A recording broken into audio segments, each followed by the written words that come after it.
कोकम ठाणे येथील युवा शेतकरी तेजेश भाऊ आणि यश भाऊ आपल्याकडे गहू पूर्णतः ओंबीत आलेला आहे त्यांचा, आणि हा ओंबीत आलेला गहू यावरती फवारणी घेण्यासाठी ते आपल्याकडे आलेले आहे. आणि बघू चर्चेअंती त्यांनी आपल्या गहू पिकावरती कुठली फवारणी घेतलेली आहे. कीटकनाशक म्हणून त्यांनी क्लोरोसायपर म्हणजे बिल्बो ह्या कीटकनाशकाची निवड केलेली आहे.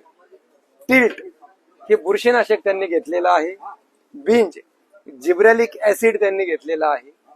05234 घेतलेला आहे आणि जोडीला बोरॉन ते या ठिकाणी वापरत आहे. बिल्बो या ठिकाणी कीटकनाशक म्हणून काम करणार आहे. टिल्ट हे उत्तम आंतरप्रवाही तांबेरा गेरवा यासाठी काम करणारं एक बुरशीनाशक आहे. जे फायदे आपल्या सर्वांना माहिती आहे. ओंबीची लांबी वाढवून ओंबीमध्ये दाण्याची संख्या वाढवण्यासाठी आणि अन्नद्रव्याचं वहन करण्यासाठी अंतिम अवस्थेमध्ये म्हणजे पोटरीतून ओंबीत गहू येत असताना जिब्रेलिक ऍसिडचा एक चांगला फायदा त्यांना मिळणार आहे.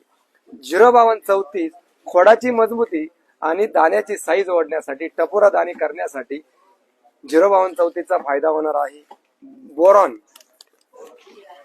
परागीभवन आणि दाण्याला एक आकर्षक रंग येण्यासाठी बोरॉन ह्या अन्नद्रव्याचा वापर या ठिकाणी होणार आहे.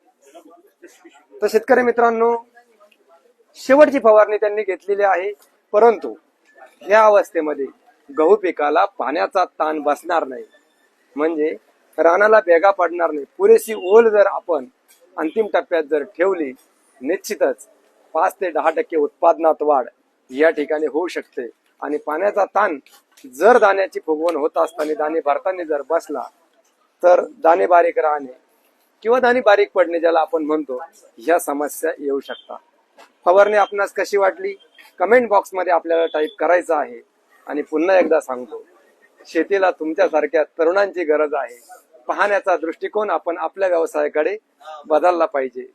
आपण आपल्या व्यवसायाला प्रतिष्ठा मिळवून देण्याची जबाबदारी आपल्या सर्वांवरती आहे. धन्यवाद.